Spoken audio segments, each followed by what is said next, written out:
All right, we're back again, talking about the nabla operator and some of its consequences.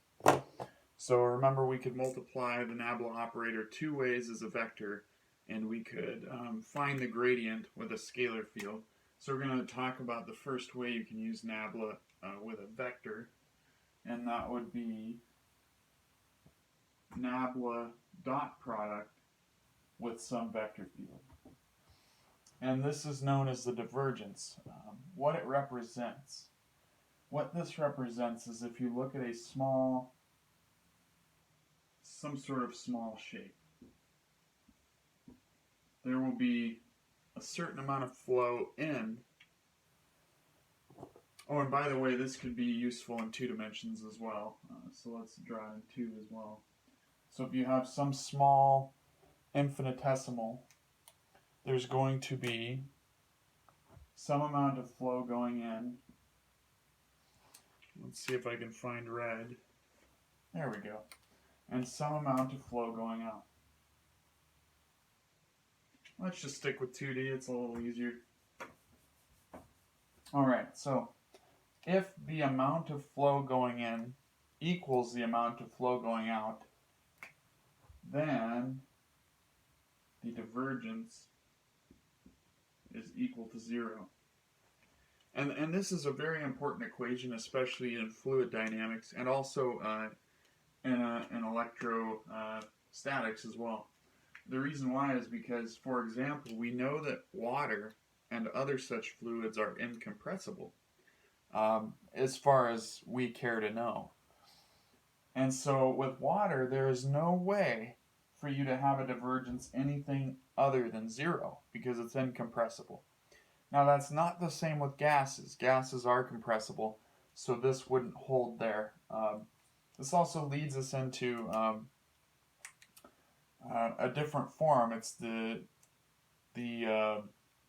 think here. It's the differential form of Gauss's equation for electricity, which states that the divergence of the magnetic field must equal 0.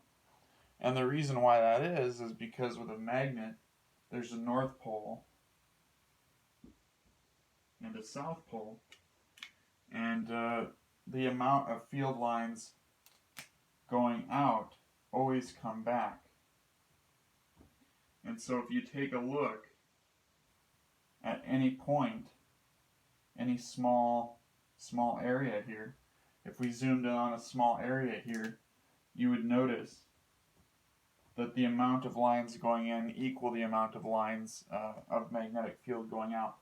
And therefore, for all cases, this is true for the magnetic field, is that the divergence is 0. We looked at this in 212 as the flux of B dot dA in a closed loop, or in a closed surface, is 0. So these actually mean the same thing. But anyways, that's kind of sidetracked. I just wanted to give you an idea as to what divergence is useful for.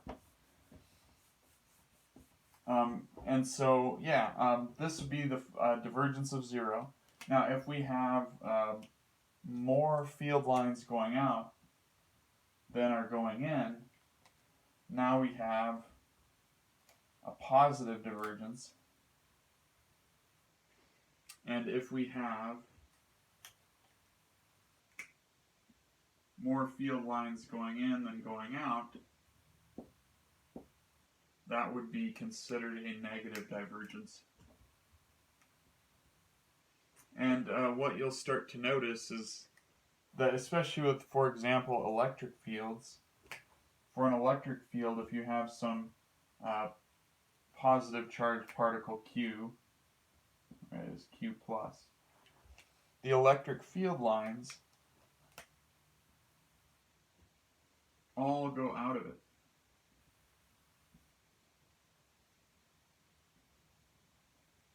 And if you are a negative Q negative, all the electric field lines point towards you. So unlike the magnetic field, with the electric field there are sources and sinks that are separate from each other. With a magnet you can only have a dipole. So the source is the sink. Its source is on one side, sinks on the other. With the electric field, this charge is a source, which is a positive divergence because it has more going out than going in, and this negative charge is a sink. And so this is the basic idea of divergence, and just wanted to give you a brief overview. In the next couple of videos we're going to be using these concepts to prove divergence theorem. And so I'll see you then.